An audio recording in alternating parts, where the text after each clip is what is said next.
آج ہم نے واک آؤٹ کیا ہے، بائیکاٹ کیا ہے ہاؤس کا، اور اس پہ ہمارا 1 پوائنٹ ایجنڈا ہے جو ہمارے پارلیمنٹیرین کے ساتھ تضحیک آمیز رویہ ہو رہا ہے، اور ہمارے لافل ملاقات جو عمران خان جو ہمارا لیڈر ہے، جس کی وجہ سے یہ جتنی بھی ہاؤس میں لوگ موجود ہیں، یہ عمران خان کی وجہ سے، یہ اس کا ووٹ ہے، ہم اس کے نمائندے ہیں۔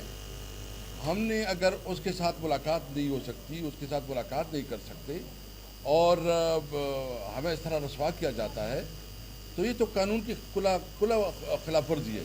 یعنی ایک تو جیل مینول میں مطلب جتنی بھی کرمنل ہوتے ہیں، جو بھی جیل میں ہوتا ہے، اس کی جتنا بڑا جرم بھی ہو، اس کو بھی ملاقات کے حوالے سے اس جیل مینول میں ایک پراپر پروسیجر ہے، طریقہ کار ہے۔ تو عمران خان تو وزیر اعظم، پارلیمنٹیرین، پاپولر لیڈر، اس سب کے باوجود ایک عام شہری تو ہے نا، ایک عام شہری کی بنیاد پہ اس کے حقوق بنتے ہیں۔ آپ ان کے ساتھ ملاقات نہیں کرواتے، آپ ان کے معالج کو ان کے ساتھ ایکسیس نہیں دیتے، آپ ایون جو پارلیمنٹیرین اس کے ساتھ جاتے ہیں اور اس کے ساتھ مشاورت کرتے ہیں، اس کے ساتھ جو بات کرتے ہیں، وہ بھی آپ اس کو جو نہیں کرنے دیتے، تو آپ بتائیں کس قانون کے تحت آپ کر رہے ہیں؟ آپ تو خود یہ ثابت کر رہے ہیں کہ اس ملک میں کوئی قانون اور کوئی آئین نہیں ہے، زور کا نظام ہے، اور یہ جو جنگل کا قانون ہے، مائٹ از رائٹ، آپ خود کر رہے ہیں۔ اس لیے ہم مطالبہ کرتے ہیں، ہم کل بھی اس طرح کریں گے، اگر آج عمران خان کی بہنوں کو اور جو ہمارے ایم این ایس جاتے ہیں اس کو ملاقات نہیں کرنی دی گئی، یا وکلاء کو ملاقات نہیں کرنے دی گئی، تو ہم کل بھی اسمبلی کا بائیکاٹ کریں گے، اور باہر جو ہے نا ہم عوامی اسمبلی لگائیں گے۔ تو میں مطالبہ کرتا ہوں حکومت سے کہ عمران خان کی جو پریویلیجز ہیں، جو اس کا قانونی حق ہے، اس کو بحال کرے، اس کے ساتھ ظلم نہ کرے، اس کو جو معالج ہے، جو ڈاکٹر ہے، اس تک ایکسیس دیں، جو اس کے فیملی کی ملاقات ہے، ملاقاتیں کروائیں۔ نہیں ہوگا تو پھر کل ہمارا پھر سے جو ہے نا بائیکاٹ ہوگا۔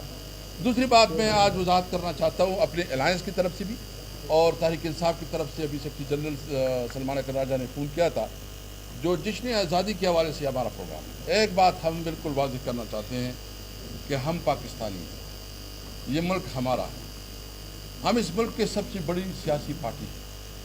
پاکستان کے ساتھ جو ہماری وفاداری ہے اور پاکستان سے جو ہمارا محبت ہے، وہ سب سے زیادہ ہے، وہ کسی سے ٹکی چپی نہیں ہے، ہمیں کسی کے سرٹیفکیٹ کی ضرورت نہیں ہے۔ ہم جشن آزادی منائیں گے، اس عہد کے ساتھ منائیں گے کہ اس پاکستان کو ہم قائد اعظم کا پاکستان بنائیں گے، اس عہد کے ساتھ بنائیں گے کہ یہ حقیقی آزادی ہوگی۔ اس پہ ہم عمران خان کے ساتھ اظہار یکجہتی کریں گے کہ عمران خان وہ لیڈر ہے جس نے پاکستان کا نام روشن کیا دنیا میں، جس نے ورلڈ کپ جیتا، جس نے شوکت خانم اسپتال بنایا، جس نے سیاست میں ایک نئی راہ کھولی، مڈل کلاس کو جو ہے نا پالیٹکس میں لے کے آئے، اور جو اشرافیہ ہے ان کے خلاف ان کی جدوجہد جو ہے نا ایک بہت بڑی معنی خیز جدوجہد، اور عام لوگوں کو موقع دیا کہ وہ پارلیمنٹ میں آئے۔ تو جو 14 اگست کا ہمارا پروگرام ہے، وہ 14 اگست کا پروگرام ہمارا جشن ہے، جشن آزادی ہوگی، حقیقی آزادی ہوگی۔ حقیقی آزادی کا مطلب یہ ہے کہ اس دن ہم عہد کریں گے کہ پاکستان کو قائد اعظم کا پاکستان بنائیں گے۔ قائد اعظم کا پاکستان کیا تھا؟ قائد اعظم نے کیا اپنے لوگوں کے ساتھ کمٹمنٹ کی تھی؟ کمٹمنٹ یہ تھی کہ پاکستان میں قانون کی حکمرانی ہوگی۔ وہ کیا پاکستان تھا؟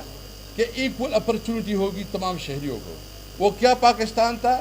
کہ جہاں عدالتوں کے اوپر کوئی دباؤ نہیں ہوگا، انصاف ہوگا، اور انصاف سر عام ہوگا، اور ہر ایک کے لیے انصاف ہوگا۔